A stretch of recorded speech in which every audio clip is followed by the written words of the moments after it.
interruption there, but that this clutching power being integral with the art's design, this mercy seat behind the veil, is the angels bowed down and their wings touching one another, this heavenly connection that is what cherubims are and do, and what is that connection? What was that purpose? Why are they under authority? And why is this world showing that it's under authority to death, the blood, and that ministry? So that for my own sake to be able to explain it, that he was divided, and his purpose different. He was forever going to be under that. But that was a real thing, and a real entity, a real lineage, and that to forsake our mercy and go back under a law, which is what appears to be happening by the normalization of religion and the confusions and these same tactics that God talks about, is afoot, and it's always afoot. That God's people have always been taught to observe these things, and you're part of prophecy, and that's where my heart was, to find my place in prophecy, because you're in time and you're man and you're part of it. So that the cherubim has a tendency and even these things toward what is called and education has always reflected on the superstition mold for religion because of how that it developed with man and with these other influences. But a cherubim, when you look that up, it's right there in descriptions and root words from the black robes, from these Baal worshippers and such as that, so that you get a clear connection through these false religions and the history of Cain, which begins shortly after Adam and Eve, and with Enoch. And it says, then began men to call on the name of God. It's bad translation. They began to call other things God. They began to attribute things like being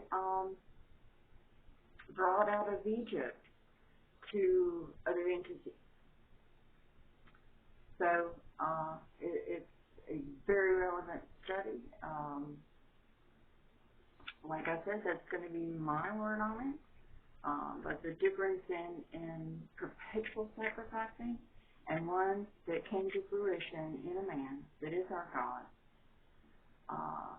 the image of a man or a man, and the image is a system, the world and how it would value, what it values in a man, and the conflict. But the lineage of Cain came into agreement at the same time that this unchallengeable truth given in law, that laws were going to proceed that way. In the Jewish laws,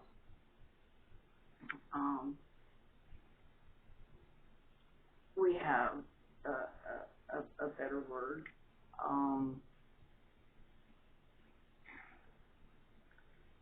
But you begin to see a system form around that. And sorry, got a little activity in my lap here. I'm about to lose, or did lose my train of thought.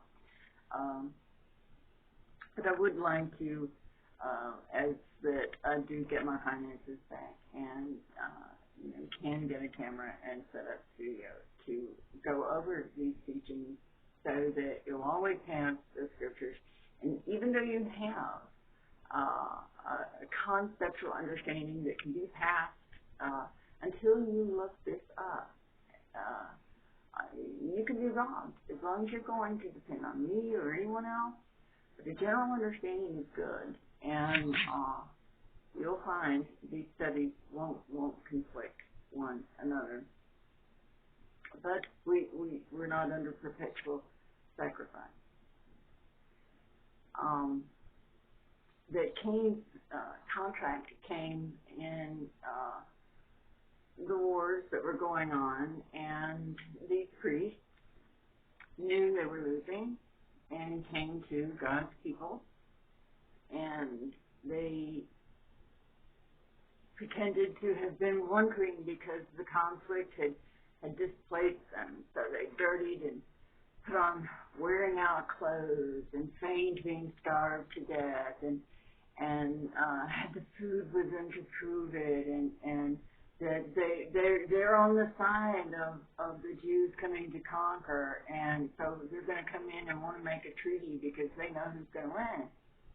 And these priests of Cain came in and made an agreement with the temple and the temple authorities, and this treaty was signed. And as the lie was discovered, then the wording of that promise that couldn't be changed had to be put in place. So in the detail, they would be part of the kingdom if they were servants to cut and carry wood alone, and that was all.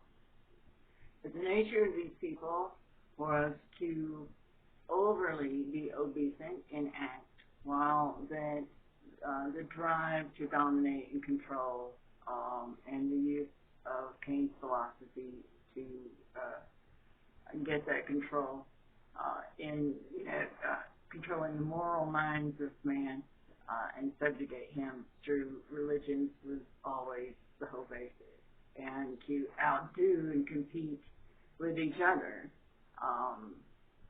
But now there is, again, this fallen one who is spiritual attachment, and these things are addicted. The men of old that were ordained to do these things were incorporated into the system, and by the time they were taken captive and came out, they were going to rebuild the city and didn't even have a priest. These men had so effectively replaced the Levites.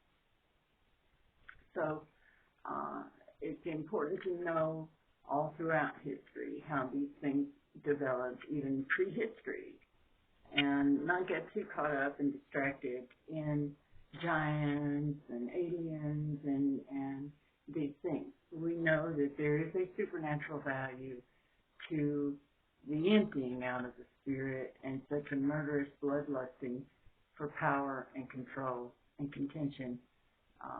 And though knowing that, again, helps with these symbols of why the wars and contentions happen in the times we're living in. And thankfully, we are to the point where the rainbow and the weapon have become synonymous. But the ability to curse, the capability to sin,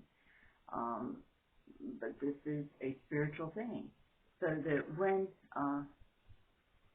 you want that significance and assurance of your place in heaven, one with God, that authority and knowing when to speak that authority can cast out and break away, change the world. Whether you sacrificed your life, your work for it or not, you should be living in a way that you sacrificed these types of values already, and you should be in the Word enough that the one burden that you hear Satan as they speak, and you can tell and discern the difference. And that is the one burden out of his last word to you in love letters, the 7 letters. So that is the point, that you can discern not, not only cause and effect